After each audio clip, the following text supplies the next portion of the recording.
దాసరాము వాడి కోవట్ వీడికి అమ్ముడు పోయాడనంటే నేను అదే ఛాలెంజ్ చేస్తున్నా. నా మీద పరువు నష్టం దావా అయింది, నా మీద ఎంక్వైరీ చేయండి, 1% ప్రూవ్ చేయండి. దాసరాము 1% ఎవరికైనా అమ్ముడు పోయి ఈ రకంగా మాట్లాడారనో ఆవేదన వ్యక్తం చేశారు, 1% ప్రూవ్ చేయండి. 2 సంవత్సరాల తర్వాత ఈ గ్రామాల్లో యాగడాలు ఎక్కువైపోతే 100 ఇన్సిడెంట్ ఏంటి సార్? నడిపొట్టును పగలగొట్టారు సార్. పార్టీ హైకమాండ్ ఏం నిర్ణయం తీసుకుంది? జనసేన కొల్లు రవీంద్ర గట్టిగా నిలదీయంతో కడుపు మండి ఈ కులం కోసం పనిచేసి తిరుగుతున్న మనిషిగా కడుపు మండి పొరపాటు మళ్ళీ మీటింగ్ లో మాట్లాడుతున్నా కాపు నాకు పని చేయలేదు వెతకాలని మాట్లాడతాను సార్. దానికి కడుపు మండి మాట్లాడాను సార్. కులాన్ని పనిచేసే మనిషిగా మీకు పనిచేసే మనిషిగా నాకు అధికారం లేదు, అడిగే హక్కు లేదా? మీకు మేము అడుగుతాం. ప్రజాస్వామ్యం అంటే ప్రశ్నించమని చెప్పింది నువ్వే కదా. నేను మాట్లాడిన దాంట్లో ఒక్క తప్పున్నా మీరు నా మీద కేసు పెట్టండి. మీరు చెప్పడం కాదు, మీ పార్టీ ఆఫీసులో అధికార ప్రతినిధులు ముఖ్యమైన నాయకులు ప్రెస్ మీట్ పెట్టి ఇదిగో ఈ విషయంలో నువ్వు అబద్ధాలు చెప్పావు, ఇదిగో ఈ విధంగా నువ్వు మోసం చేసి ఎట్లా పట్టాలా, కులం తప్పుదో పట్టిస్తున్నావు, నువ్వు మోసం చేస్తున్నావు అని చెప్పని నా మీద మాట్లాడి అవి సాక్ష్యాలతో సహా ప్రూవ్ చేసి నా మీద కేసు పెట్టాడు. నేను ఛాలెంజ్, నేను నిలబడతాను. రాము గారు, మీరు 2014లో జనసేన పవన్ కళ్యాణ్ గారు ఆ పార్టీ మీద తిరిగారు కదా. 2014లో ఆయన పార్టీ పెట్టినప్పుడు ఆయన సపోర్ట్ గా నిలబడ్డారా? 2014లోనా? లేదండి. 2019లో అదే సార్ నేను చెప్తుంది. 2014లో ఆయన పార్టీ పెట్టినప్పుడు ప్రజారాజ్య పార్టీకి పనిచేసి కోసాలు కదిలిపోయినాయి, భయపడిపోయి ఆగిపోయాం మేమంతా. కులం వినండి సార్, మీరు అడిగినా చెప్పరండి. భయపడిపోయి ఎక్కడో అక్కడ ఆగిపోయాం. 2018 చివరిలో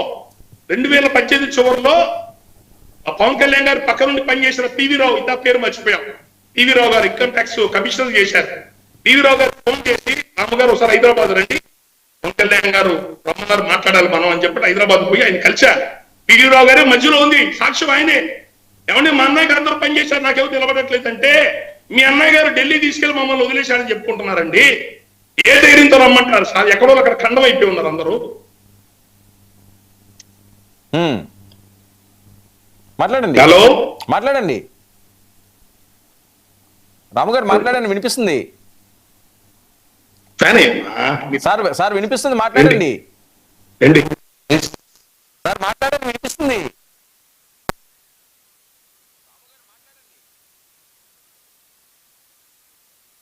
రాము గారు వినిపిస్తుందా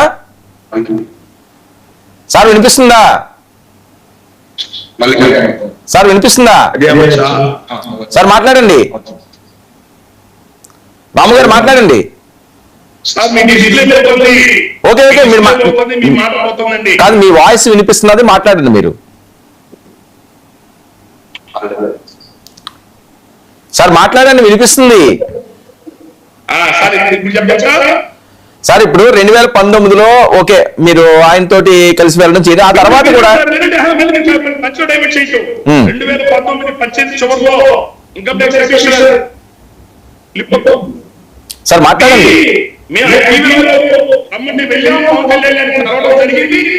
కలిసి అయ్యా ఢిల్లీలో రకరకాలుగా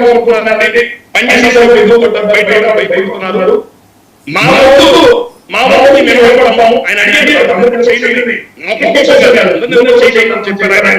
మేము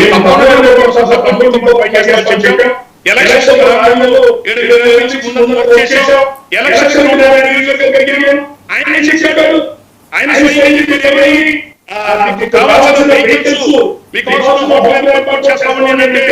ఏం అవసరం లేదు సార్, మేము స్వచ్ఛతగా చేయడానికి వచ్చాం, మీకు ఏం కావాలి మేము చేస్తాం, పని చేసాం. అనేక కష్టాలు, ఇబ్బందులు, దాడులు వచ్చినా కూడా ఆయనకి అడ్డం పెట్టుకుని నిలబడ్డాం, ప్రాణాలు తెగించి నిలబడ్డాం. ఎన్నోసార్లు మా మీద దాడులు జరిగినాయి, ఎన్నో ఇబ్బందులు పడ్డాం.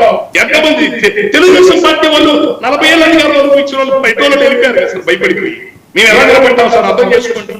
ఎంత క్రిటికల్ డిఫెండ్ చేసాం. సార్ ఓకే, మరి ఆ తర్వాత అవన్నీ మర్చిపోతారు, జనం మర్చిపోతారు. ఎలక్షన్స్ కి అన్ని ఊరు తిరిగా, లోకల్ బాడీ ఎలక్షన్స్ కూడా తిరిగాం అందరం. అక్కడ లోకల్ బాడీ ఎలక్షన్స్ కూడా పనిచేసాం అందరం కలిసి. మళ్ళీ 2024 ఎలక్షన్స్ కి అన్ని చోట్ల పనిచేశాం కాబట్టే పార్టీ బాగుండాలని మొత్తుకుంటున్నాం. పార్టీని జాగ్రత్త చేసుకోమని మొత్తుకుంటున్నామండి. ఆ జాగ్రత్త చూసుకోండి. మేమేం పని చేయకుండా అడగట్లా. మీ పార్టీకి పనిచేయనోడు ఎవడన్నా ఉంటే మీరు నిలదీయండి నన్ను. నువ్వెవరో మమ్మల్ని అడగడానికి.